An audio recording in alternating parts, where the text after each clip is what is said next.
WFIN News Director Doug Jenkins, joined by State Auditor candidate Keith Faber here at our Lake Cascades broadcast complex today. And do want to remind you before we talk to Keith here about some of the issues on the campaign trail that when this broadcast wraps up, be sure and hit the notification button on Facebook so that whenever we go live with breaking news or breaking interviews, you'll be notified and can watch it right on your phone wherever you are. Keith, thanks for joining us here today. Thanks for having me. It's great to be here. So there are a lot of issues to talk about on the campaign trail. We'll get into state issue one. That's the one everyone wants to talk about. But as you're running for auditor, I thought we'd hit those issues first. What are the pressing issues in this race? Some of the things you would want to do as auditor. Look, I think the auditor is the one place in state government that you can go to make state government work better. The chief responsibility of Ohio's auditor is to be Ohio's chief compliance officer. You don't audit individuals and you don't audit businesses. What you do is audit the people who spend your tax dollars. And in that regard, what you want to do is catch anybody who's lying, cheating, and stealing.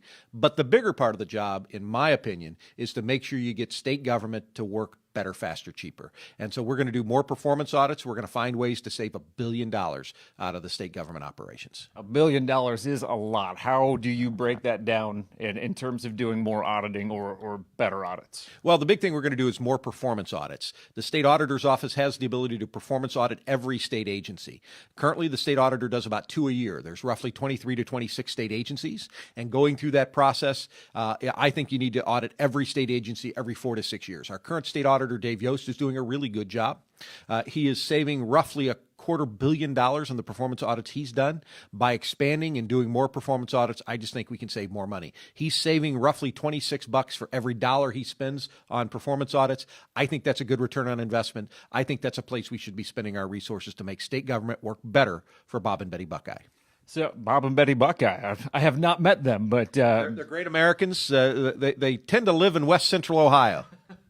All right. By the way, if you're watching at work or on your phone, feel free to ask questions that you may have about the race as well. One thing I've seen you mention is trying to make things a little bit easier for smaller organizations that are also subjected to audits. How would you go about that? Yeah, one of the things the state auditor's office does is it audits every level of government, from your library board all the way to the biggest state agency. And smaller units of government, your smaller local governments in particular, your townships, your small villages, your library boards, they are spending a disproportionate percentage of their budget on the audit costs.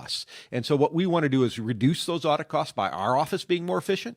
The other thing we want to do is ask the state legislature to help pay for some of those things. You've got some entities that are paying 5, 10, 15% of their total budget in just the cost of the audit. That's really not very manageable. So you could still be able to give an effective audit, make sure that the dollars are being spent the way that they should be in these small entities, but also make it a little bit easier for them, is what you would aim to do. That's exactly right. What we want to do is look at both the frequency and the risk.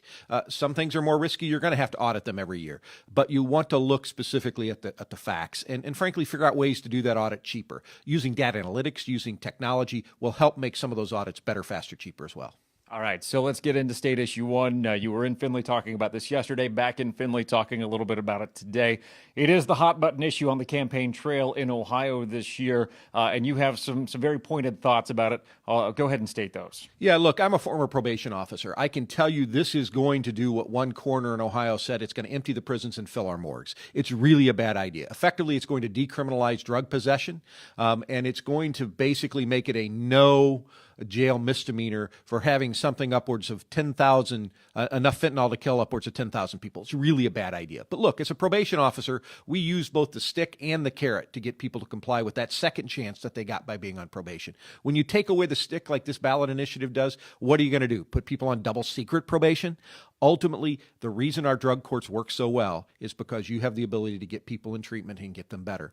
This is a crazy idea brought to us by California liberals to stick these provisions in the state constitution. I am very, very scared about the downstream impact of that and the unintended consequences. If we're going to do criminal justice reform, something I support, it needs to be done by the legislature. That's why when I was Senate president, we put together a group of 24 people to look at the entire Ohio criminal code. They spent 18 months going through each one of the sections and made recommendations that just came to the legislature not quite a year ago. The legislature has already started reviewing those and enacting some of those provisions. That's the way you do criminal justice reform, not by having people in California draft a constitutional amendment that is going to be permanent and have unintended consequences to hurt Ohio families. So people who would support issue one argue that it allows people to get treatment, or it takes away putting them in jail as a form of treatment. What's your response to that? Well, that's done very rarely now. About 2 years ago, we changed the presumption on felony 4s and felony 5s, and the presumption now is they get no jail time. And so most of those offenses, if it's just a drug possession charge, most of those people aren't going to prison or jails now. They have a chance to get what they need through the probation system and through our drug court system. What this really does, there's another provision in there that scares the snot out of me. It allows anybody in prison, except for people that are there for rape, murder, or child molestation. So child pornography folks, people who did a breaking and entry, people who did a home invasion, people who did a mugging, all those people have a chance to have a quarter of their sentence. The sentence that was determined by the judge and the jury based on what they were convicted for, a quarter of that taken away just by this constitutional amendment, by them going to some classes while they're in prison. I'm not sure that's good policy, but I'm really sure that it is potentially scary to a lot of victims out there. One of the things that opponents of issue 1 have cited is is the fentanyl argument and the amount of fentanyl you could have. You've talked a little bit about you can possess it, and it's hard to prove that you're selling it, and that's a big difference in how this amendment would play out. Look, I've talked to prosecutors. I'm somebody who's actually prosecuted. I'm telling you that while if you're dealing drugs, that's one charge, and yes, they are correct. That is not going to be covered by this amendment.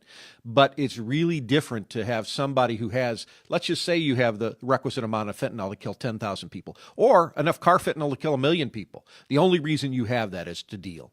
You're not going to have that much in your possession. But if I catch you with it and I don't catch you dealing, I can't prove you're dealing with these provisions. The only thing I can charge you with is a no jail misdemeanor.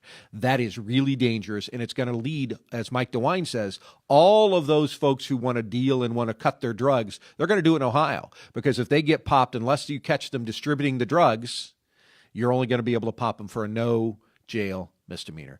I don't think that's what Ohioans want. I think that makes our communities less safe. So you've been out on the campaign trail talking about this, and obviously all of the issues with that you would like to implement as an auditor. What is the feeling that you get when you talk to people about issue 1 right now? What's been the response to this? When people learn what it is, they learn how scary it is. Look, I am not somebody out there saying we don't need criminal justice reform. I was nationally recognized for taking the lead on criminal justice reform in 2014 and 2015. We need to continue to talk about that because, frankly, we need to talk about what ought to be a crime and to make sure we have prison space for the really bad guys. This is not the way to do it. And so when people learn the facts here, I think they come out opposed to it. I think it's going to fail, but it's going to fail because people are becoming educated. My general rule is when somebody from outside of Ohio tries to stick a new provision in the state constitution, it's generally not good for Ohio. So I always encourage people, whenever you're voting on constitutional amendments, if you're not sure what it is, if you have any concerns at all, vote no. They're trying to change our Constitution for their benefit, not necessarily for yours. All right. Keith Faber joining us here at WFIN. We appreciate you joining us on the Facebook live stream as well. Remember, you can put this on your page, share it out, and thank you very much for stopping by today. Thanks for having us, and I encourage everybody to get out and vote on November 6th. And when you do, I'd ask you to vote for Keith Faber. As my wife says all the time, do Ohio a favor and vote for Keith Faber. So she's in charge of the campaign tag? If you've met my wife, you'll know that. She's in charge of most everything in the Faber household. That's generally how it works. All right, I'm Doug Jenkins. We'll see you next time on Facebook Live.